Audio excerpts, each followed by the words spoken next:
नमस्कार साथियों, आप देख रहे हैं जी के जॉब एग्जाम यूट्यूब चैनल। तो चलिए शुरू करते हैं आज के इस सेशन को।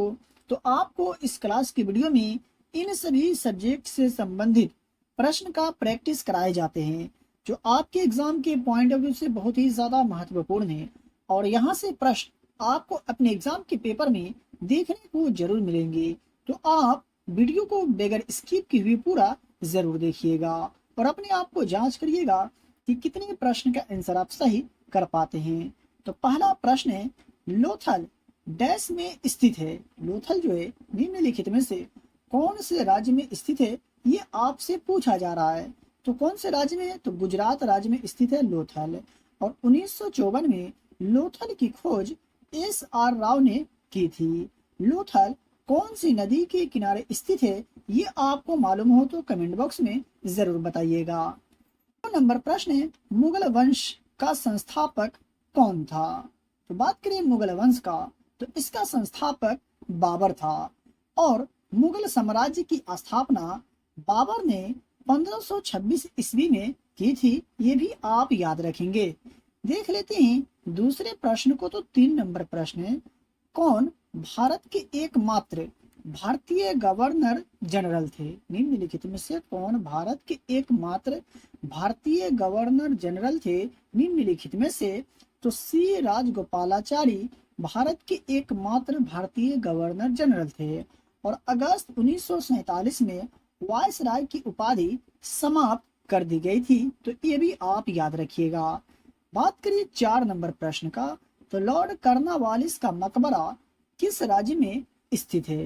लॉर्ड कर्नवालिस का मकबरा जो है निम्नलिखित में से कौन से राज्य में स्थित है? तो उत्तर प्रदेश राज्य में स्थित है। और 1829 में सती प्रथा को समाप्त कर दिया गया था, ये भी आप याद रखेंगे। देख लेते हैं 5 नंबर प्रश्न को, तो गुलाम वंश का संस्थापक कौन था? तो बात करें गुलाम वंश का, तो इसका संस्थापक कुतुबुद्दीन ऐबक था। और 1206 ईस्वी में गुलाम वंश की स्थापना की थी कुतुबुद्दीन ऐबक ने। देख लेते हैं दूसरे प्रश्न को। 6 नंबर प्रश्न की अगर बात करें, तो विश्व बैंक की स्थापना कब की गई थी? विश्व बैंक की स्थापना किस वर्ष की गई थी? तो वर्ष 1944 में विश्व बैंक की स्थापना की गई थी। 7 नंबर प्रश्न की अगर बात करें, लेकिन उससे पहले आप यहाँ तक आ गए और अभी तक वीडियो को लाइक नहीं किए हैं, तो वीडियो को लाइक करें। और चैनल पर पहली बार विजिट कर रहे हैं तो चैनल को सब्सक्राइब करके बेल आइकन को प्रेस करें। और इस वीडियो को अपने दोस्तों और रिलेटिव में शेयर जरूर करें जो लोग बिहार एसएससी एग्जाम की तैयारी कर रहे हैं। 7 नंबर प्रश्न है, भारत में राष्ट्रीय मानवाधिकार आयोग की स्थापना कब की गई थी? तो भारत में राष्ट्रीय मानवाधिकार आयोग की स्थापना कब की गई थी? तो वर्ष 1993 में भारत में राष्ट्रीय मानवाधिकार आयोग की स्थापना किए गए थे। तो सही जवाब होगा ऑप्शन नंबर सी। 8 नंबर प्रश्न है आज का, संविधान के अनुच्छेद 25 के अनुसार धर्म की स्वतंत्रता का अधिकार किसके अधीन नहीं है? संविधान का अनुच्छेद 25 के अनुसार धर्म की स्वतंत्रता का अधिकार जो है किसके अधीन नहीं है? तो मानववाद के अधीन नहीं है। तो इसका सही जवाब होगा ऑप्शन नंबर डी। देख लेते हैं 9 नंबर प्रश्न को। तो 9 नंबर प्रश्न है, कौन भारत को एक धर्मनिरपेक्ष राज्य के रूप में वर्णित करता है? निम्नलिखित में से कौन भारत को एक धर्मनिरपेक्ष राज्य के रूप में वर्णित करता है, ये आपसे पूछा जा रहा है। तो संविधान की प्रस्तावना जो है भारत को एक धर्मनिरपेक्ष राज्य के रूप में वर्णित करता है। तो यहाँ सही जवाब होगा ऑप्शन नंबर डी। बात कर ले 10 नंबर प्रश्न का, तो विश्व पृथ्वी दिवस कब मनाया जाता है? मैं आशा करता हूँ कि आपको इस प्रश्न का आंसर जरूर याद होगा। नहीं याद है तो आप याद रखिएगा। तो 22 अप्रैल को विश्व पृथ्वी दिवस के रूप में मनाए जाते हैं। सही जवाब हो जाएगा ऑप्शन नंबर बी। देख लेते हैं 11 नंबर प्रश्न को। तो डुरंड रेखा किसके बीच की सीमा है? कहने का मतलब ये हुआ कि डुरंड रेखा जो है निम्नलिखित में से किन दो देशों के बीच की सीमा है? तो पाकिस्तान और अफगानिस्तान के बीच की सीमा है डुरंड रेखा। तो इसका सही जवाब होगा ऑप्शन नंबर सी। वहीं बात करें आज का 12 नंबर प्रश्न का, तो भारत में मानस राष्ट्रीय उद्यान कहाँ स्थित है? भारत में मानस नेशनल पार्क जो है निम्नलिखित में से कौन से राज्य में स्थित है? तो असम राज्य में है मानस राष्ट्रीय उद्यान। तो सही जवाब होगा ऑप्शन नंबर सी। यह जो प्रश्न है काफी बार एग्जाम में पूछे जा चुके हैं, तो आप याद रखेंगे। 13 नंबर प्रश्न है, निम्नलिखित में से कौन सितार से संबंधित है? यानी किनका संबंध जो है, निम्नलिखित में से किनका संबंध जो है सितार से है, ये आपसे पूछा जा रहा है। तो अरविंद पारिख का जो संबंध है सितार से है। और बात करें अमीर खुसरो का, तो अमीर खुसरो दिल्ली सल्तनत काल के एक महान कवि और संगीतकार थे। ये भी आप याद रखेंगे। प्यारे दोस्तों, मैं आपको बताते चलूं, अगर आपको किसी भी प्रश्न में डाउट हो, किसी भी प्रश्न के उत्तर में अगर आपको डाउट हो, तो आप हमसे कमेंट बॉक्स में कमेंट करके पूछ सकते हैं। 14 नंबर प्रश्न है, हरियाणा के किस नृत्य रूप को हरियाणवी गिद्दा के नाम से भी जाना जाता है? तो वह कौन सा नृत्य है? तो झूमर नृत्य को हरियाणवी गिद्दा के नाम से भी जाना जाता है। तो इसका राइट आंसर हो जाएगा ऑप्शन नंबर ए। देख लेते हैं 15 नंबर प्रश्न को। तो नेशनल स्टॉक एक्सचेंज का मुख्यालय कहाँ स्थित है? नेशनल स्टॉक एक्सचेंज का जो मुख्यालय है ये कहाँ स्थित है? तो मुंबई में है। ठीक है, सही जवाब हो जाएगा ऑप्शन नंबर सी। और वर्ष 1992 में इसे स्थापित किया गया था, ये भी आप याद रखते हुए चले। 16 नंबर प्रश्न का, तो कोल्लेरू झील निम्नलिखित में से किस राज्य में स्थित है? तो कोल्लेरू झील जो है ये आंध्र प्रदेश राज्य में स्थित है। तो सही जवाब होगा ऑप्शन नंबर डी। बात कर ले 17 नंबर प्रश्न का, तो आत्मीय सभा के संस्थापक कौन थे? आत्मीय सभा के संस्थापक निम्नलिखित में से कौन थे? तो राजा राम मोहन राय आत्मीय सभा के संस्थापक थे। और इसकी स्थापना कब की गई? तो वर्ष 1814 में राजा राम मोहन राय के द्वारा आत्मीय सभा की स्थापना की गई थी। देख लेते हैं 18 नंबर प्रश्न को। तो विश्व भारती की स्थापना किसके द्वारा की गई थी?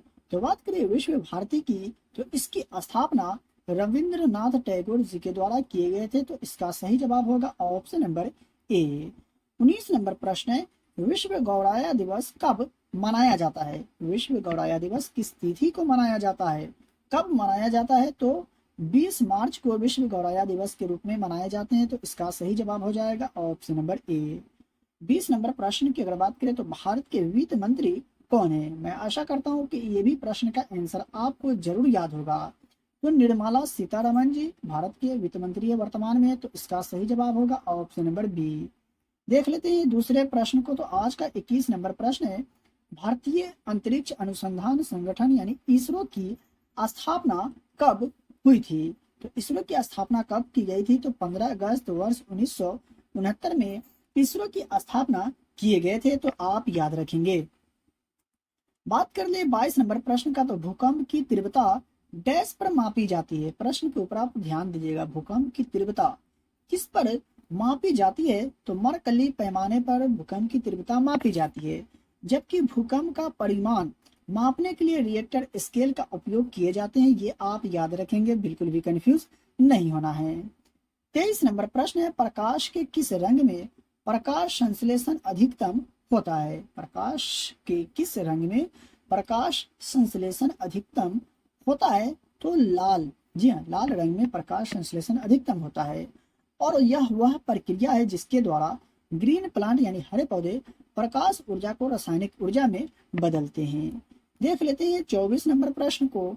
तो कौन सा पदार्थ एक उर्वरक के रूप में उपयोग नहीं किया जाता है? निम्न में से कौन सा पदार्थ है जिसका उपयोग उर्वरक के रूप में नहीं किए जाते हैं? तो कैल्शियम कार्बोनेट का उपयोग एक उर्वरक के रूप में नहीं किए जाते हैं। ये आप याद रखेंगे। इसका सही जवाब होगा ऑप्शन नंबर डी। बढ़ते हैं दूसरे प्रश्न की ओर और देख लेते हैं 25 नंबर प्रश्न को। तो कौन सा हमारे जीव मंडल का एक जैविक घटक है? निम्न में से कौन सा हमारे जीव मंडल का एक जैविक घटक है?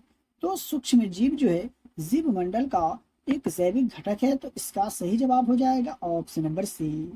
देख ले 20 नंबर प्रश्न है, भारत में किस फल का उत्पादन अधिकतम होता है? निम्न में से कौन सा फल है जिसका उत्पादन भारत में अधिकतम होता है? तो केला का उत्पादन भारत में अधिकतम होता है। तो इसका सही जवाब होगा ऑप्शन नंबर बी।